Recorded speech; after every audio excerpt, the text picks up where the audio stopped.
ಕನ್ನಡದಲ್ಲಿ ಈ ಮಟ್ಟದ ಬಜೆಟ್ ಹಾಕಿ ಸಿನಿಮಾ ಮಾಡೋದು ಅಂದ್ರೆ ಅದು ಸಣ್ಣ ವಿಷಯ ಅಲ್ಲ. ಈಗ ಕೇಡಿ ದ ಡೇವಲ್ ಸಿನಿಮಾದ ವಿಚಾರದಲ್ಲೂ ಅದೇ ಚರ್ಚೆ ನಡೀತಾ ಇದೆ. ಜೋಗಿ ಪ್ರೇಮ್ ಮತ್ತು ಧ್ರುವ ಸರ್ಜಾ ಕಾಂಬಿನೇಷನ್ ಅಂದ್ರೆ ಮಾಸ್ ಪ್ರೇಕ್ಷಕರಿಗೆ ಬೇರೆ ಲೆವೆಲ್ ನಿರೀಕ್ಷೆ ಇರ್ತದೆ. ಅದಕ್ಕೆ ಆರಂಭದಿಂದಲೇ ಈ ಸಿನಿಮಾವನ್ನ ಪ್ಯಾನ್ ಇಂಡಿಯಾ ಮಟ್ಟದಲ್ಲಿ ಕಟ್ಕೊಡ್ಲಾಯಿತು.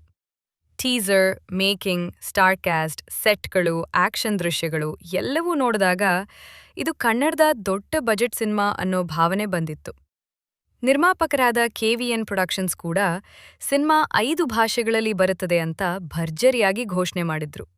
ಆದ್ರೆ ಕೊನೆಯ ಕ್ಷಣದಲ್ಲಿ ಕನ್ನಡ ವರ್ಷನ್ ಮಾತ್ರ ಬಿಡುಗಡೆ ಮಾಡಿದ್ದು ಈಗ ದೊಡ್ಡ ಪ್ರಶ್ನೆ ಆಗ್ಬಿಟ್ಟಿದೆ. ಸಿನಿಮಾ ಬಿಡುಗಡೆ ಆದ ಮೊದಲ 2 ದಿನಗಳಲ್ಲಿ ಓಪನಿಂಗ್ ಚೆನ್ನಾಗಿತ್ತು. ಧ್ರುವ ಸರ್ಜಾ ಫ್ಯಾನ್ಸ್, ಮಾಸ್ ಪ್ರೇಕ್ಷಕರು, ಪ್ರೇಮ್ ಸ್ಟೈಲ್ ಇಷ್ಟಪಡುವವರು ಥಿಯೇಟರ್ ಕಡೆ ಬಂದಿದ್ರು. ಮೊದಲ ದಿನ ಸುಮಾರು 3.5 ಕೋಟಿ, ಎರಡನೇ ದಿನವೂ ಅದೇ ಮಟ್ಟದ ಕಲೆಕ್ಷನ್ ಬಂದಿದೆ ಅನ್ನೋ ಲೆಕ್ಕ ಹರಿದಾಡ್ತಾ ಇದೆ. ಆದರೆ 3ನೇ ದಿನದಿಂದ ಕಲೆಕ್ಷನ್ ನಿಧಾನವಾಗಿ ಇಳಿಯಲು ಶುರುವಾಯಿತು. 4ನೇ ದಿನದ ಬಳಿಕ ಫ್ಯಾಮಿಲಿ ಆಡಿಯನ್ಸ್ ಮತ್ತು ಸಾಮಾನ್ಯ ಪ್ರೇಕ್ಷಕರ ಸೆಳೆತ ಅಷ್ಟು ದೊಡ್ಡ ಮಟ್ಟದಲ್ಲಿ ಕಾಣಿಸ್ಲಿಲ್ಲ ಅನ್ನೋ ಮಾತು ವಿತರಕರ ವಲಯದಲ್ಲಿದೆ.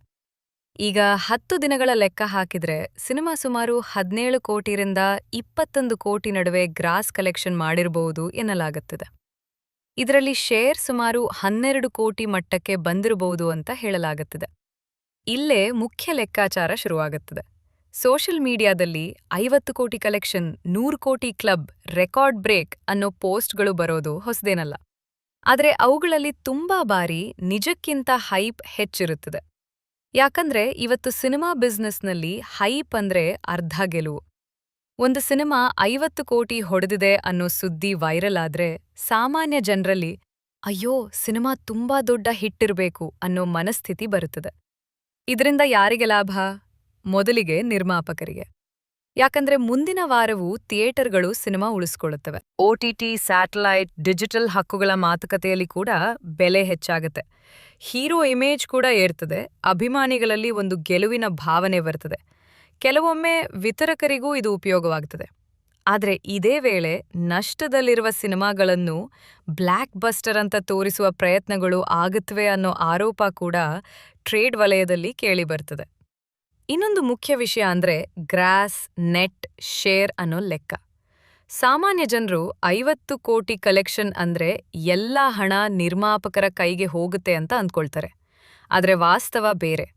ಥಿಯೇಟರ್ ಶೇರ್, GST, ವಿತರಕರ ಪಾಲು, ಪ್ರಚಾರ ವೆಚ್ಚ ಎಲ್ಲ ಕಟ್ಟಾದ ಮೇಲೆ ನಿರ್ಮಾಪಕರ ಕೈಗೆ ಬರುವ ಹಣ ತುಂಬ ಕಡಿಮೆ ಆಗುತ್ತದೆ. ಉದಾಹರಣೆಗೆ 20 ಕೋಟಿ ಗ್ರಾಸ್ ಬಂದ್ರೂ ಅದರ ಅರ್ಧಕ್ಕಿಂತ ಕಡಿಮೆ ಮಾತ್ರ ನಿರ್ಮಾಪಕರ ಪಾಲಾಗ್ಬೋದು.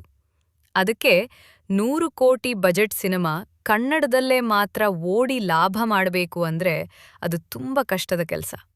ಇದೀಗ ಕೇಡಿ ದ ಡೇ ಸಿನಿಮಾದ ದೊಡ್ಡ ಸಮಸ್ಯೆಯೂ ಇದೇ ಆಗಿದೆ. ಈ ಸಿನಿಮಾ ನಿಜವಾಗಿಯೂ 100 ಕೋಟಿ ಸಿನಿಮಾ ನಿಜವಾಗಿಯೂ 100 ಕೋಟಿ ಬಜೆಟ್ ಹತ್ತಿರ ನಿರ್ಮಾಣವಾಗಿದ್ದರೆ ಕನ್ನಡ ಮಾರ್ಕೆಟ್ ಮಾತ್ರದಿಂದ ಆ ಹಣ ವಾಪಸ್ ತರುವುದು ಸುಲಭ ಅಲ್ಲ. ಯಾಕಂದ್ರೆ ಕರ್ನಾಟಕದಲ್ಲಿ ಅತಿ ದೊಡ್ಡ ಹಿಟ್ಟಾದ ಸಿನಿಮಾಗಳಿಗೂ ಒಂದು ಮಾಗಳಿಗೂ ಒಂದು ಮಿತಿ ಇದೆ. ಪ್ಯಾನ್ ಇಂಡಿಯಾ ಬಿಡುಗಡೆ ಆಗಿದ್ರೆ ತೆಲುಗು, ತಮಿಳು, ಹಿಂದಿ, ಮಲಯಾಳಂ ಮಾರುಕಟ್ಟೆಯಿಂದ ದೊಡ್ಡ ಓಪನಿಂಗ್ ಸಿಗ್ತಿತ್ತು. ಅಲ್ಲಿಂದಲೇ ಬಜೆಟ್ ರಿಕವರಿ ಆಗೋ ಅವಕಾಶ ಇತ್ತು. ವಿಶೇಷವಾಗಿ ಧ್ರುವ ಸರ್ಜಾ ಅವರ ಮಾಸ್ ಇಮೇಜ್, ಪ್ರೇಮ್ ಅವರ ಸ್ಟೈಲ್, ಬಾಲಿವುಡ್ ನಟರ ಹಾಜರಾತಿ ಇವೆಲ್ಲವನ್ನ ಬಳಸ್ಕೊಂಡು ಉತ್ತರ ಭಾರತದಲ್ಲೂ ಮಾರುಕಟ್ಟೆ ತೆರೆದುಕೊಳ್ಬೋದಿತ್ತು. ಆದ್ರೆ ಈಗ ಅದಾಗಿಲ್ಲ. ಆದ್ರೂ ಸಿನಿಮಾ ಸಂಪೂರ್ಣ ನಷ್ಟದಲ್ಲೇ ಮುಗಿಯತ್ತೆ ಅಂತ ಹೇಳೋದು ತಪ್ಪು. ಯಾಕಂದ್ರೆ ಥಿಯೇಟ್ರಿಕಲ್ ಕಲೆಕ್ಷನ್ ಮಾತ್ರವೇ ಇವತ್ತಿನ ಆದಾಯ ಅಲ್ಲ. ಸ್ಯಾಟಲೈಟ್ ಹಕ್ಕುಗಳು, OTT ಡೀಲ್, ಆಡಿಯೋ ಹಕ್ಕುಗಳು, ಯೂಟ್ಯೂಬ್ ಡಿಜಿಟಲ್ ಹಕ್ಕುಗಳು ಇವೆಲ್ಲ ಸೇರಿ ದೊಡ್ಡ ಮೊತ್ತ ಬರ್ತದೆ. ಸ್ಟಾರ್ ನಟರ ಸಿನಿಮಾ ಆದ್ರಿಂದ OTT ಮೌಲ್ಯ ಕೂಡ ಚೆನ್ನಾಗಿರ್ಬೋದು.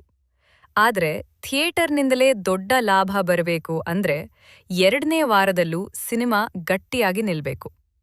ಈಗಿನ ಪರಿಸ್ಥಿತಿ ನೋಡಿದ್ರೆ ಮೊದಲ ವಾರದ ನಂತರ ಕಲೆಕ್ಷನ್ ನಿಧಾನವಾಗಿ ಇಳಿಯುತ್ತಿದೆ ಅನ್ನೋದು ಸ್ಪಷ್ಟವಾಗಿದೆ. ಆದ್ರೆ ಒಂದು ವಿಷಯ ಒಪ್ಲೇಬೇಕು. ಬೆಂಗಳೂರಿನ ನರ್ತಕಿ ಪ್ರಸನ್ನ, ಮೋಹನ್, ವೀರಭದ್ರೇಶ್ವರ, ಭಾರತಿ, ಸಿದ್ದೇಶ್ವರ, ವಜ್ರೇಶ್ವರಿ, ಶ್ರೀನಿವಾಸ SG ಪಾಳ್ಯ ಸೇರಿದಂತೆ ಹಲವು ಚಿತ್ರಮಂದಿರಗಳಲ್ಲಿ ಸಿನಿಮಾ ಆರಂಭದ ದಿನಗಳಲ್ಲಿ ಭರ್ಜರಿ ಪ್ರತಿಕ್ರಿಯೆ ಪಡೆದಿದೆ. ತುಮಕೂರಿನ ಗಾಯತ್ರಿ, ಮಾರುತಿ, ಮೈಸೂರಿನ ವುಡ್ಲ್ಯಾಂಡ್, ಮಂಡ್ಯ, ದಾವಣಗೆರೆ ಭಾಗಗಳಲ್ಲೂ ಮಾಸ್ ಪ್ರೇಕ್ಷಕರು ಸಿನಿಮಾ ಬೆಂಬಲಿಸಿದ್ದಾರೆ. ಅಂದ್ರೆ ಓಪನಿಂಗ್ ಕ್ರೇಜ್ ವಿಚಾರದಲ್ಲಿ ಸಿನಿಮಾ ಸೋತಿಲ್ಲ. ಆದ್ರೆ ದೊಡ್ಡ ಬಜೆಟ್ ಸಿನಿಮಾಗೆ ಓಪನಿಂಗ್ ಮಾತ್ರ ಸಾಲದು, ದೀರ್ಘ ಓಟ ಮುಖ್ಯ. ಈಗ ಎಲ್ಲರ ಕಣ್ಣು 2ನೇ ವಾರಾಂತ್ಯದ ಮೇಲೆ ಇದೆ. ಮತ್ತೆ ಕಲೆಕ್ಷನ್ ಏರಿದ್ರೆ ಸಿನಿಮಾ ಸ್ವಲ್ಪ ಮಟ್ಟಿಗೆ ಸೇಫ್ ಝೋನ್ ಕಡೆ ಹೋಗ್ಬೋದು. ಇಲ್ಲವಾದ್ರೆ ದೊಡ್ಡ ಹೈಪ್ ಇದ್ರೂ ಕನ್ನಡದಲ್ಲೇ ಸೀಮಿತವಾದ ಪ್ಯಾನ್ ಇಂಡಿಯಾ ಸಿನಿಮಾ ಅನ್ನೋ ಟ್ಯಾಗ್ ಜೊತೆ ಈ ಸಿನಿಮಾ ನೆನಪಾಗುವ ಸಾಧ್ಯತೆ ಇದೆ.